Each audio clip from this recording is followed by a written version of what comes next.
You think you know entitlement? You haven't seen anything yet. Meet Julian Thorne, a man who thought his custom Italian suit and a shiny platinum card gave him the right to kick a random woman out of her first-class seat. He told her she didn't belong. He told her to go back to row 45. He laughed in her face. But he didn't check the passenger manifest. He didn't know that the woman he was disrespecting wasn't just a passenger. She was the owner of the very company he was flying to impress. 5 minutes later, the pilot turned the engines off, the doors locked, and Julian's life fell apart in 4K resolution. This is the story of the most expensive mistake in aviation history. The humidity of a New York July clung to the air. But inside JFK's Terminal 4, the atmosphere was refrigerated and sterile. Bella Vance adjusted the strap of her worn leather messenger bag. It wasn't a Birkin. It wasn't flashy. It was practical, much like Bella herself. At 42, Bella was the founder and CEO of Vance Holloway Systems, a cybersecurity firm that had just secured a generic-sounding but multi-billion-dollar contract with the Department of Defense. She had been awake for 36 hours, finalizing the merger that would make her one of the most powerful women in tech. She wasn't dressed like it. Bella wore a charcoal hoodie, compression leggings, and sneakers. She looked like a tired graduate student, or perhaps a weary mother traveling alone. She certainly didn't look like the woman who had just rung the opening bell on Wall Street 2 days prior. She simply wanted to sleep. She had booked Seat 1A on British Airways Flight 178 to London Heathrow, a sanctuary of privacy where she could collapse before her keynote speech at the Global Tech Summit. She boarded early, keeping her head down, bypassing the champagne tray offered by the flight attendant. She just wanted the pod. But as she turned the corner into the first-class cabin, she stopped. Seat 1A was occupied. A man was sprawled across the seat. He was in his mid-50s, wearing a Navy bespoke suit that shouted money but whispered insecurity. He had already kicked off his loafers. A glass of pre-flight champagne was balanced precariously on the console, and he was loudly barking into a phone, his voice cutting through the hushed cabin like a serrated knife. "I don't care what the projections say, Marcus. I'm the Senior VP of Acquisitions. If I say we gut the department, we gut it. I'm flying out to meet the new ownership now. They'll eat out of my hand. I'll be running the London branch by Monday." Bella stood in the aisle, patient. She checked her boarding pass. 1A. Definitely her seat. She cleared her throat softly. The man ignored her, taking a swig of champagne. "Yeah, I'm in first, obviously. Look, I have to go. Some of the help is hovering in the aisle." He hung up and finally deigned to look at her. His eyes, watery and blue, scanned her from her sneakers to her hoodie. He let out a short, derisive huff through his nose. "Can I help you?" he asked, his tone implying that she was lost. "I believe you're in my seat," Bella said, her voice calm. She held out her boarding pass. 1A. The man, whose name, as Bella would soon learn, was Julian Thorne, didn't even look at the paper. He laughed. It wasn't a warm laugh. It was a sound of pure dismissal. "Sweetheart," Julian said, turning back to his window. "Economy is that way. Through the curtain, past the galley. Keep walking until the seats get smaller." "I know where economy is," Bella said, her grip tightening slightly on her bag. "But I booked this seat. Please check your ticket. You might be in 1K or maybe row 2. Julian sighed, a theatrical production of annoyance. He spun around, facing her fully now. "Look, I don't know how you got up here during pre-boarding. Maybe you're looking for the bathroom. But this is first class. This creates a disturbance. I am a platinum executive flyer. I do not make mistakes with my seating." "Everyone makes mistakes," Bella said. If you could just move, we can settle this." "I am not moving," Julian snapped. He picked up his iPad, dismissing her. "Stewardess," he shouted, not bothering to use the call button. "Can we get security? There's a confused passenger harassing me." The cabin was filling up. Other passengers, businessmen in suits, wealthy tourists, were watching. Bella felt the heat rise in her cheeks, not from shame, but from a simmering, dangerous anger she hadn't felt in years. She had built a billion-dollar empire fighting men who looked exactly like Julian Thorne, men who thought space belonged to them by default. A flight attendant, a young woman named Sarah, hurried over. She looked stressed. "Is there a problem, sir?" "Yes." Julian pointed a manicured finger at Bella without looking at her. "This woman is lost. She claims this is her seat. Please escort her to her actual seat before she steals my amenities kit." Sarah turned to Bella, her smile polite but strained. "Ma'am, may I see your boarding pass?" Bella handed it over. Sarah scanned it. Her eyes widened. She looked at the seat number, then at Julian, then back at the pass. She cleared her throat. "Sir," Sarah said, her voice dropping to a respectful whisper, "this boarding pass is for seat 1A. It is valid. May I see yours?" Julian froze. The air in the cabin seemed to thin. He blinked, the arrogance faltering for a microsecond before doubling down. He patted his pockets, feigning nonchalance. I must have misplaced the stub, but it's irrelevant. I am Julian Thorne. I am a senior vice president at Stratton Oakley. I fly this route monthly. They always upgrade me to 1A. It's my seat." "Sir, did you receive an upgrade confirmation today?" Sarah asked. "I don't need a confirmation. The system knows who I am." Julian's voice rose, turning heads as far back as row 5. "I am not moving for some diversity hire in a hoodie who probably used miles she scraped together from a credit card bonus." The insult hung in the air, toxic and heavy. Bella didn't flinch. She took a half step closer. "Mr. Thorne," she said, her voice dangerously low, "I suggest you check your app. Because if you don't move in the next 30 seconds, this flight is going to get very complicated for you." "Are you threatening me?" Julian scoffed. He looked at the other passengers, seeking allies. "You hear this? She's threatening me. I want her off this plane." He hit the call button repeatedly. "Captain! Get the captain!" He had no idea that he had just pulled the pin on a grenade he was holding in his own lap. The commotion had now successfully halted the boarding process. The line of passengers trying to get to business and economy was backed up into the jet bridge. A distinct murmur of irritation rippled through the plane. The flight service manager, a stern British woman named Eleanor with impeccable posture and zero tolerance for nonsense, marched down the aisle. "What is going on here?" Eleanor demanded. "This man is in my seat and refuses to leave," Bella said, crossing her arms, "and he is becoming aggressive." "She's lying!" Julian shouted, standing up now.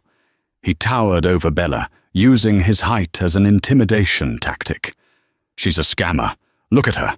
Does she look like she paid $10,000 for a ticket? She probably sneaked in while the gate agent was distracted. I want her arrested." Eleanor looked at Bella, then at Julian. She turned to Julian. "Sir, I need to see your ticket, now. On your phone if you lost the paper." Julian huffed, fumbling for his phone. His hands were shaking slightly, not from fear, but from rage. He unlocked his screen and opened the airline app. He thrust the phone into Eleanor's face. "There, see? Julian Thorne, London." Eleanor adjusted her glasses. She squinted at the screen. Then she looked up, her expression unreadable. "Mr. Thorne," Eleanor said, icily, "this ticket is for seat FOF." The silence that followed was deafening. That's impossible," Julian stammered. "I'm platinum. I always get bumped to first." "Not today, sir," The cabin is full, Eleanor said. You are in business class. Seat 4F. You are currently trespassing in seat 1A, which belongs to Miss Vance. Bella stepped forward. Miss Vance, she corrected softly. Julian's face turned a violent shade of crimson. He looked at the seat, the comfortable, spacious suite he had already mentally claimed, and then back at his actual seat, which was visible through the divider. It was a nice seat, but it wasn't the throne. And moving now, after he had made such a scene, would be a public admission of defeat. His ego wouldn't allow it. This is a computer error, Julian spat. I know how these systems work. They bump the lowest value passengers. You, he pointed at Bella, are a nobody. I am a VIP. I have a meeting tomorrow that determines the fate of hundreds of jobs. I need rest. She can take 4F. I'll pay her. Here. He reached into his wallet and pulled out a crisp $100 bill, throwing it at Bella. It fluttered down and landed on her sneaker. Take it. Go buy yourself some new shoes and get out of my sight. The cabin gasped. A woman in row 2 audibly whispered, "Oh my God." Bella looked down at the money. Then she looked up at Julian. Her eyes were hard, devoid of any empathy. She didn't pick up the bill. "Mr. Thorne," Bella said, "I don't want your money, and I don't want 4F. I want you to understand something. You mentioned you work for Stratton Oakley, Senior VP of Acquisitions?" "That's right," Julian sneered, adjusting his tie. "A company way above your pay grade. We deal in high-end logistical software. We're being acquired by a massive conglomerate this week. I'm flying to meet the new CEO. I'm going to be his right-hand man. So, do you really want to mess with a man who is about to be C-suite at a Fortune 500? Bella tilted her head. A small, dry smile touched her lips. It was the smile of a predator watching prey walk into a trap. "You're meeting the new CEO?" Bella asked. "Yes, and I guarantee you he wouldn't tolerate this incompetence." "He," Bella repeated. "Yes, he," Julian yelled. "Now move!" Bella turned to Eleanor, the flight service manager. "Eleanor, is the cockpit door open? I need to speak to the captain." "Excuse me?" Julian laughed. "You think the captain cares about you? You're delusional." "Actually," Bella said, pulling her phone out of her pocket. She dialed a number. It wasn't 911. It wasn't customer service. It was a direct line. "Who are you calling? Your boyfriend?" Julian mocked. Bella ignored him. The line connected. "David?" Bella said into the phone. "Yes, it's Bella." "No, I'm on the plane. Look, we have a problem. We need to halt the takeoff. Yes, I'm on flight 178. There is a security risk in seat 1A. No, it's not a bomb. It's a personnel issue. Yes, personnel, as in human resources." She paused, looking Julian dead in the eye. "I need you to patch me through to the captain of this flight. Immediately. Use the priority channel." Julian frowned. He looked confused. "Who is David?" "David," Bella said, covering the mic, "is David Holloway, my co-founder, and the chief operations officer of the company that just bought Stratton Oakley this morning." Julian's face went slack. "What?" "You said you were flying to meet the new owner," Bella said, her voice crystal clear. "The owner isn't a he, Julian. It's me." She put the phone back to her ear. "Captain, this is Bella Vance, CEO of Vance Holloway Systems. Yes, I'm in the cabin. We have a situation. We are not taking off. I need you to return to the gate. I have an employee I need to terminate before we fly." The blood drained from Julian's face so fast he looked like a ghost. "Terminate?" he whispered. "Sit down, Julian," Bella said, pointing to the ottoman at the foot of the seat. "Because you're not going to London, and you're definitely not going to be running the London branch." The plane's engines, which had been humming in preparation for pushback, suddenly spooled down. The intercom chimed. "Ladies and gentlemen, this is your captain speaking. We apologize for the delay, but we have been ordered to return to the gate for a passenger removal. Please remain seated." Julian looked around wildly. The trap had snapped shut. The silence in the first-class cabin was heavy, broken only by the low hum of the auxiliary power and the frantic tapping of Julian's thumbs on his phone screen. The plane was moving, but in the wrong direction. The taxi back to the gate felt agonizingly slow, a funeral march for Julian's career. "You're bluffing," Julian whispered, his voice trembling slightly. He wasn't looking at Bella. He was staring at his phone, desperately trying to load the Wall Street Journal app, but the signal was spotty on the tarmac. "You're insane. You can't turn a plane around. That costs thousands of dollars. The airline will sue you." Bella finally sat down. Not in seat 1A. Julian was still occupying that, huddled in it like a cornered rat. But on the ottoman of the empty seat across the aisle, 1K. She crossed her legs, looking every bit the CEO despite the hoodie. "Actually, Julian," Bella said, checking her watch, "it costs about $12,000 for a gate return, fuel dump, and slot delay. But since my company spends about $10 million a year with British Airways on corporate travel, they tend to be accommodating when I report a security threat.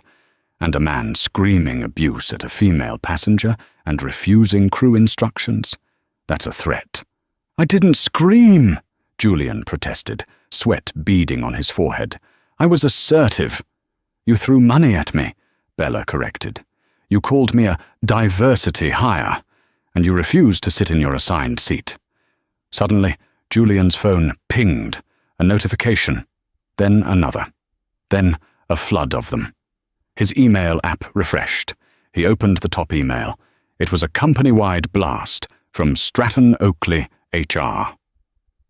Subject: Important announcement. Acquisition news.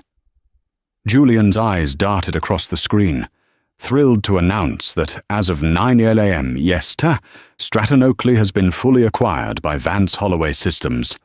His breath hitched. He scrolled down. "Leadership transition will begin immediately. Please welcome our new CEO and chairwoman, Ms. Bella Vance." Julian looked up. The color had left his face entirely, leaving his skin a pasty, sickly grey. He looked at the woman in the hoodie. He looked at the email. Then he looked at the name on her boarding pass that was still resting on the console table. Bella Vance. "Oh, God," Julian wheezed. The iPad slipped from his hands and clattered onto the floor. "Did you get the memo?" Bella asked, her voice dangerously pleasant. "I wrote it myself on the ride to the airport. I specifically mentioned that we would be trimming the fat regarding middle management who didn't align with our company culture." Julian choked. He stood up, knocking over the champagne glass. It shattered, soaking his expensive Italian socks. Miss Vance, please. This is a misunderstanding. I didn't know who you were." "That's exactly the problem, Julian," Bella said, standing up to meet him. She wasn't tall, but in that moment, she seemed to fill the entire cabin. If you had been polite to a stranger, to a nobody, we wouldn't be having this conversation. But you showed me exactly who you are when you think there are no consequences. You treat people you view as below you like garbage, and now you're about to find out what happens when you do that to the person signing your paychecks. "I can explain," Julian pleaded, his hands held up in surrender. The arrogance was gone, replaced by a pathetic, oily desperation. "I've been under a lot of stress. The merger, the numbers. I'm a high performer. Check my record. I brought in $3 million last quarter. And you just cost me $12,000 in flight delays and untold reputational damage in 10 minutes, Bella countered. "I don't care about your numbers, Julian. I care about judgment, and yours is fatally flawed."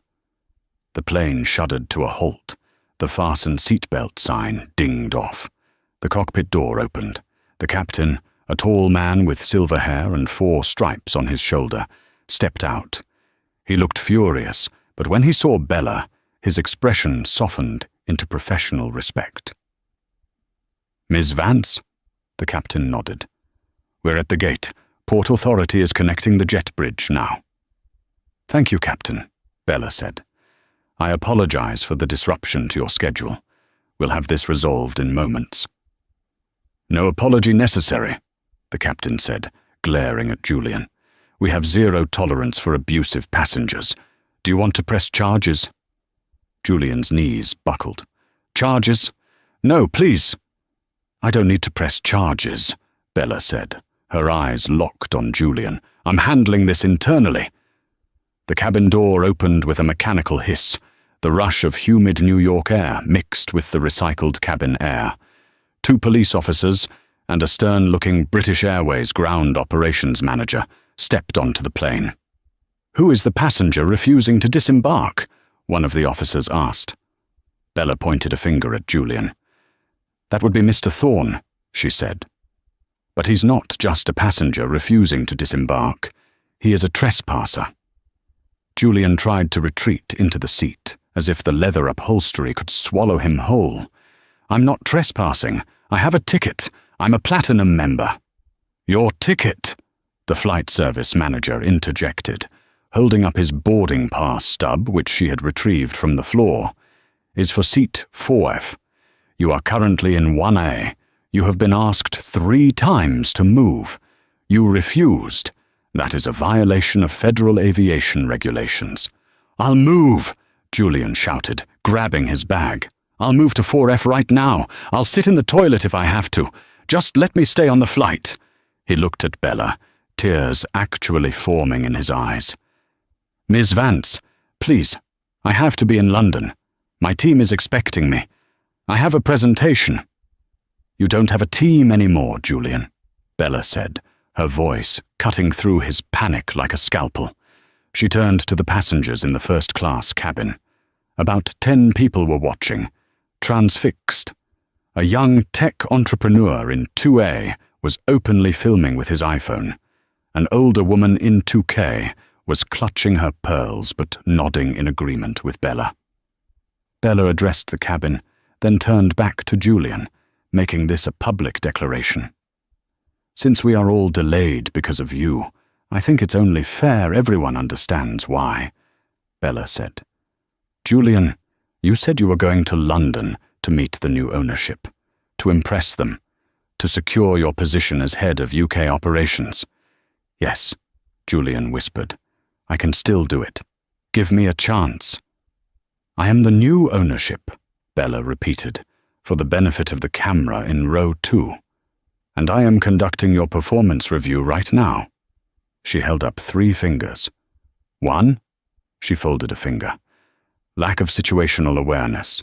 You insulted the CEO of your parent company to her face because she wasn't dressed to your standards. That tells me you judge books by covers, which means you miss details. In cybersecurity, missing details gets people hacked. You are a security risk." 2, she folded a second finger. "Inability to de-escalate.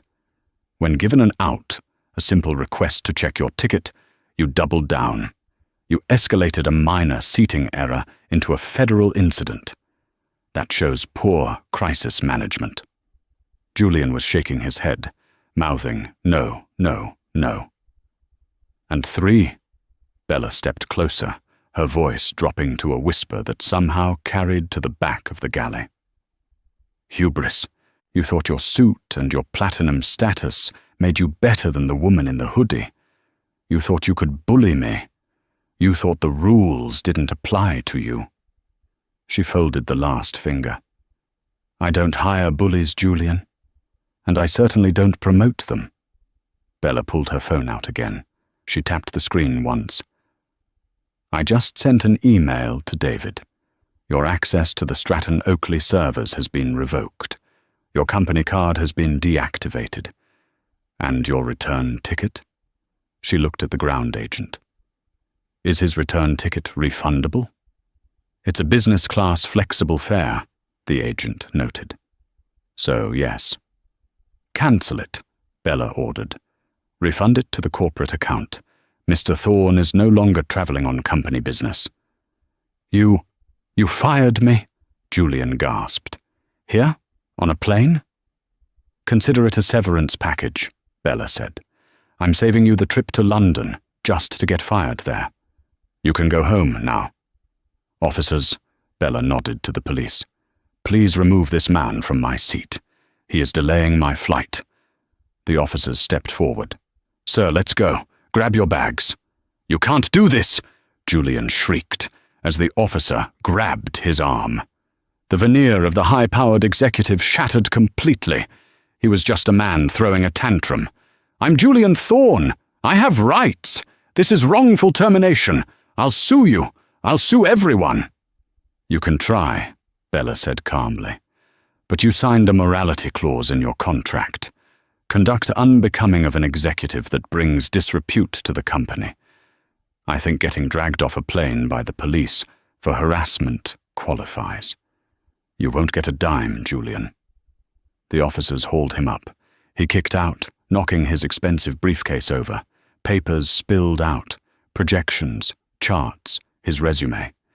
He tried to grab them, but the officers were already marching him toward the door. Miss Vance, Bella, please! He screamed over his shoulder as he was dragged past the galley curtain. I have a mortgage. My kids are in private school. Please! Bella didn't look away. She watched him until he was shoved out onto the jet bridge. Mind the gap, she said softly. The moment Julian disappeared from view, the tension in the cabin broke. It didn't just dissipate, it exploded. The young man in 2A started clapping, then the woman in 2K. Even the flight attendants, who were usually trained to remain neutral, looked relieved. Sarah, the flight attendant Julian had barked at, looked at Bella with sheer hero worship in her eyes.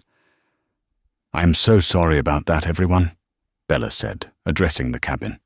Drinks are on me. I'll make sure the airline sends you all a voucher for the delay. She looked at the mess around seat 1A. Champagne soaked into the carpet. Papers scattered. The negative energy of Julian Thorne still lingering. Miss Vance, Sarah said, stepping forward with a trash bag. Let me clean this up for you. We can have it ready in 2 minutes. Bella looked at the seat. It was tainted. She didn't want to sit where he had sat. She didn't want the visual reminder of his entitlement. No need, Sarah, Bella said. She turned to the flight service manager, Eleanor. Eleanor, is the flight full? Completely full in first and business, ma'am. We have 1 seat open in economy because a passenger missed their connection. Bella nodded. She picked up her bag. Clean up 1A, Bella said, and then go to the economy cabin. Find the person in the worst seat on the plane, middle seat, back row, maybe by the toilets. Someone who looks like they're having a hard day. Someone who looks like they need a break. Eleanor raised an eyebrow. And do what, Mum? And bring them up here, Bella smiled. Give them seat 1A. Give them the champagne. Give them the pajamas. Treat them like a CEO. And where will you sit, Miss Vance? Eleanor asked, perplexed. I'll take 4F, Bella said, picking up her boarding pass. After all, it's a perfectly good seat, and I have some work to do. The cabin fell silent again, but this time it was a silence of awe. Bella walked back through the business-class cabin to seat 4F. The seat Julian had felt was beneath him. She sat down, placed her bag under the seat in front of her, and pulled out her laptop. 5 minutes later, a young woman appeared from the economy curtain. She was wearing a nursing scrub top and looked exhausted, holding a crying baby. She looked terrified, as if she thought she was in trouble. Sarah guided her to seat 1A. Here you go, Mum. This is your seat for the flight to London. Compliments of the lady in 4F. The nurse looked back at Bella, her eyes wide with shock. Me? But why? Bella just looked up from her laptop and winked. Because you look like you deserve some sleep. And trust me, the legroom is better up there. The nurse burst into tears, hugging Sarah, then waving frantically at Bella. The baby, sensing the mother's relief, stopped crying. As the plane finally pushed back from the gate, 20 minutes late, but infinitely lighter, Bella put her headphones on. She opened a new document on her laptop. To HR Director, Vance Holloway Systems. From Bella Vance, CEO, subject, immediate policy review and new hiring protocols. Effective immediately, we are implementing a mandatory blind interview process to reduce unconscious bias. Furthermore, I want a review of all executive travel conduct. Arrogance is not an asset, it is a liability. She hit send as the engines roared to life. But the story wasn't over. Julian Thorne was sitting in the airport holding cell, watching the plane take off through a wire mesh window. He had his phone, which he had managed to keep. He dialed his wife, ready to spin a story about a misunderstanding, a crazy woman, a computer glitch. "Honey," he said when she answered. "Yeah, I'm not going to London. You won't believe what happened."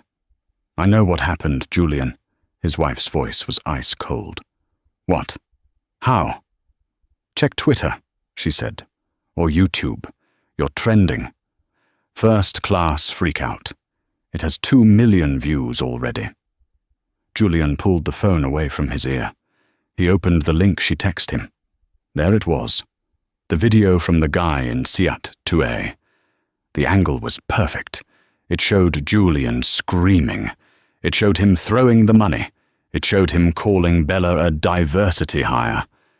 And it showed the moment his soul left his body when she revealed who she was.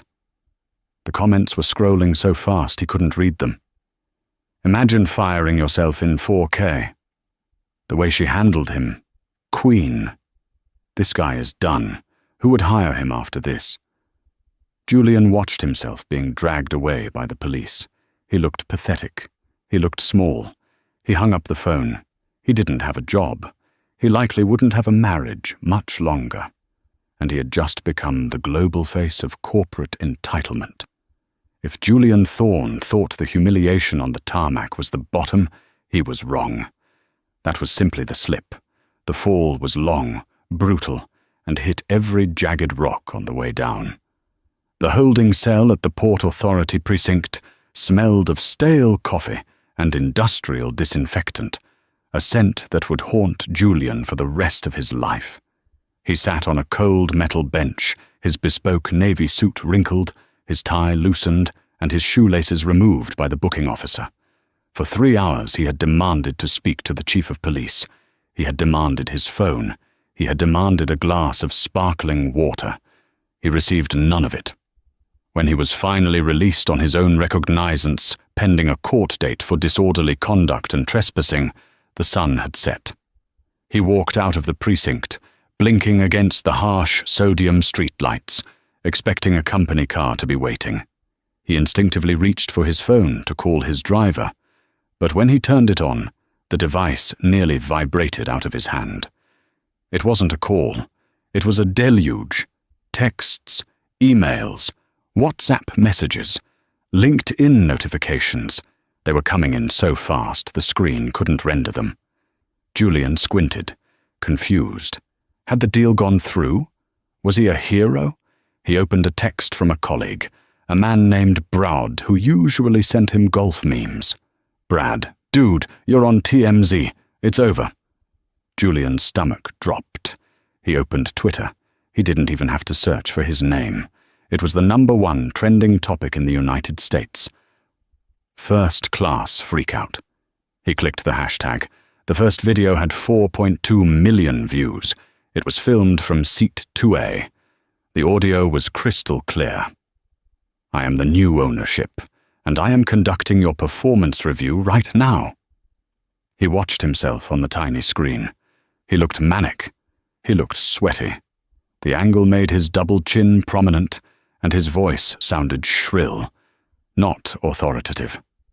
He watched Bella Vance destroy him with 3 fingers and a whisper. He watched the police drag him away like a sack of garbage. He scrolled down to the comments. Ors Crypto King 99. Imagine throwing $100 at a billionaire. The level of cringe is lethal. Wasans Sarah J. Law. I used to work for a guy like this. Seeing him get fired in real time is healing my trauma. Vance fan account. The way she said, mind the gap. Chills. Julian Thorne is done. Julian stood on the sidewalk, the humidity of the New York night clinging to him. A group of teenagers walked past. One of them stopped, looked at his phone, then looked at Julian. Yo! The kid shouted, pointing. That's him. That's the airplane guy. They started filming. Julian covered his face with his briefcase and ran toward the taxi stand, his heart hammering a frantic rhythm against his ribs. The next morning, Julian tried to go to the office. In his mind, this was all salvageable. He just needed to get in front of the narrative. He needed to speak to the board. He needed to explain that Bella Vance had provoked him, that it was a setup, a stress response. He put on a fresh suit, shaved the grey stubble from his chin, and took a cab to the Stratton Oakley headquarters in Midtown Manhattan. He walked into the glass-walled lobby with his chin up, ignoring the whispers from the reception staff. He approached the turnstiles and tapped his ID badge. Beep, beep. Access denied. He tapped it again. Beep, beep. Machines acting up, Julian muttered to himself, loud enough for the people behind him to hear. He waved at the head of lobby security, a large man named Ralph, whom Julian had walked past for 5 years without ever learning his name. Ralph, buzz me in, will you? Pass is glitching. Ralph didn't buzz him in. Ralph stepped out from behind the podium, accompanied by 2 other guards. He crossed his arms over his chest. Mr. Thorne, Ralph said, his voice echoing in the cavernous lobby. I can't let you up. Don't be ridiculous, Julian snapped, the old arrogance flaring up like a dying ember. I'm the Senior VP of Acquisitions. I have a meeting. You were the Senior VP, Ralph corrected, not unkindly, but firmly. HR sent down a memo this morning. You are persona non grata on the premises. If you try to pass the turnstiles, we are instructed to call the NYPD. The lobby had gone silent. A group of interns was watching, eyes wide. A former rival from the sales department walked past, shook his head, and kept walking. My things, Julian whispered, his voice trembling. My files. The photo of my wife. They're being couriered to your home address, Ralph said. Please leave, Mr. Thorne. Julian turned around. The walk from the turnstiles to the revolving doors felt like miles. He could feel the eyes on his back, burning holes in his jacket. He had built his entire identity around being the man who walked through those doors. Now, he was just a trespasser in his own life. The legal massacre happened 3 days later. Julian sat in the plush leather chair of Marcus Sterling, the most expensive employment lawyer in the city. Sterling was the kind of man who could get a shark off on a biting charge. But today, Sterling wasn't drinking scotch. He was drinking herbal tea, and he looked tired. We sue. Julian slammed his hand on the mahogany desk. Defamation of character, wrongful termination, intentional infliction of emotional distress. She planned this, Marcus. She baited me. Sterling didn't flinch. He adjusted his rimless glasses and slid a thick document across the desk. Julian, have you actually read your employment contract? Specifically Section 14, Paragraph B? I don't read the boilerplate, Julian scoffed. That's what I pay you for. Well, you should have read this part, Sterling said, flipping the page. The Morality and Reputational Harm Clause.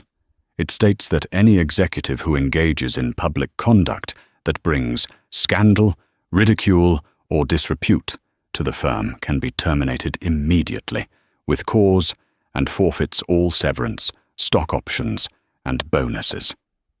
It was a private plane, Julian argued. It was a commercial flight, Sterling countered, in a public space, recorded by 3 different devices. Julian, the video has 25 million views. Stratton Oakley stock dipped 4% the morning the video dropped. You didn't just embarrass them, you cost them money. They aren't just firing you, they are considering suing you for damages if you try to fight this. Julian slumped back in his chair. So what? I get nothing? I have a mortgage. I have 2 kids in private school. I have a lease on the Hamptons house. You have 0, Sterling said brutally. And honestly, you should be worried about British Airways. They've placed you on the permanent no-fly list. They've also sent a bill for the fuel dump and the gate return fees. It's roughly $12,000. I suggest you pay it before they take you to court, because you will lose. Can you fix this? Julian pleaded, his voice cracking. Call Bella. Cut a deal. I'll apologize publicly. Sterling laughed, a dry, humorless sound. Julian, Bella Vance doesn't want your apology. She's using this as a branding moment. She's the Dragon Slayer now. If you apologize, it just keeps the story in the news cycle. Your only move is to disappear. Sell the house in Connecticut. Move to a smaller market. Maybe consulting in the Midwest. Somewhere they don't watch YouTube. Midwest? Julian whispered, horrified. I'm a New York executive. Not anymore, Sterling said, closing the file. Now, you're a liability. The final blow didn't come from a lawyer or a CEO. It came in the quiet of his own kitchen. When Julian arrived home, the house was strangely quiet. The usual chaotic energy of his twin sons playing video games was absent.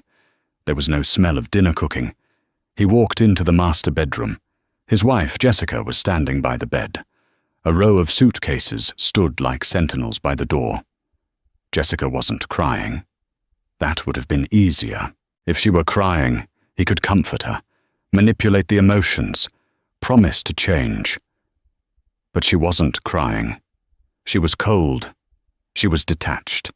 She looked at him the way one looks at a stranger they've just realized is dangerous. Jess? Julian asked, loosening his tie. Where are the boys? My mother's, Jessica said. Her voice was flat. Look, I know it's bad, Julian started, stepping forward.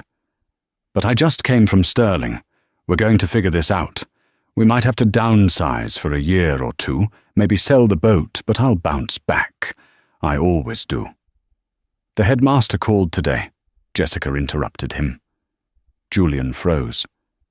He said that the parents' board held an emergency meeting, Jessica continued, smoothing a wrinkle on her blouse. They feel that your presence at school events would be a distraction. They asked us to voluntarily withdraw the twins.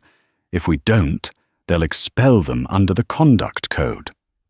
They can't do that, Julian shouted. I donate $10,000 a year to their gala. They sent the check back, Julian. Jessica finally raised her voice, her eyes flashing with anger. They returned the donation. Do you understand how toxic you are right now? We are social pariahs. The country club revoked our membership this afternoon. Not suspended. Revoked. Screw them, Julian spat. Fair weather friends, we don't need them. I need them, Jessica said. I have a life in this community. A life you just incinerated because you couldn't be polite to a black woman in a hoodie. She picked up her purse. I'm filing for divorce, Julian. The words hung in the air, heavier than the humidity outside. What? Julian gasped. Over a job. Jess, we've been married 15 years. It's not the job, Jessica said, walking past him to the door. She stopped and looked back, her eyes filled with a mixture of pity and disgust. I watched the video, I watched it 5 times. And you know what the worst part was? Julian shook his head, mute. It was the look on your face, she said. The sneer. The absolute certainty that you were better than her. I've seen that look before, Julian. You give it to the waiters, you give it to the Uber drivers, and lately you've been giving it to me. She opened the door. Bella Vance didn't ruin our marriage, Jessica said softly. She just turned the lights on so everyone could see the rot. The door clicked shut. The sound echoed through the massive, empty house. Julian stood alone in the silence. He walked to the window and watched his wife's car pull out of the driveway, disappearing into the rain. He walked to the wet bar in the living room and poured a glass of scotch, his hands shaking so badly the crystal decanter rattled against the glass. He sat on the floor, surrounded by the expensive furniture he could no longer afford, in the house that was no longer a home. He pulled out his phone one last time. He Googled Bella Vance. Forbes had just updated their homepage. There she was, looking powerful and calm. The headline read, "The Quiet Storm, How Vance Holloway is Rewriting the Rules of Leadership." Underneath, a small sidebar article caught his eye. Stratton Oakley stock jumps 10% following executive shakeup and new diversity initiatives. The market loved that he was gone. The world was cheering for his destruction. Julian Thorne threw the glass against the wall. It shattered into 1,000 jagged pieces, much like his life. He curled his knees to his chest and wept, not for the pain he caused, but for the realization that he was, finally and truly, nobody. 1 year later. The rain in New York was relentless, a grey curtain that turned the streets into slick, oily mirrors. A black sedan idled in the ride-share pickup zone at JFK Terminal 4. The driver checked his reflection in the rearview mirror. He looked older than his 55 years. His hair was thinning, and the bespoke Italian suits were gone, replaced by a generic white button-down shirt and a grey cardigan. Julian Thorne checked the app on his phone. Passenger, Maria. Destination, the Pierre Hotel. It was a good fare, a black car tier ride. Julian had been driving for the app for 6 months. No consulting firm would touch him. The industry was small, and Bella Vance's influence was vast. Every time he got close to an interview, someone would remember the video. That guy. The guy who screamed at the black female CEO. The liability. So he drove. He swallowed his pride, mile by mile. The back door opened. A gust of wind and rain accompanied the passenger. "Thank you so much for waiting," a woman's voice said.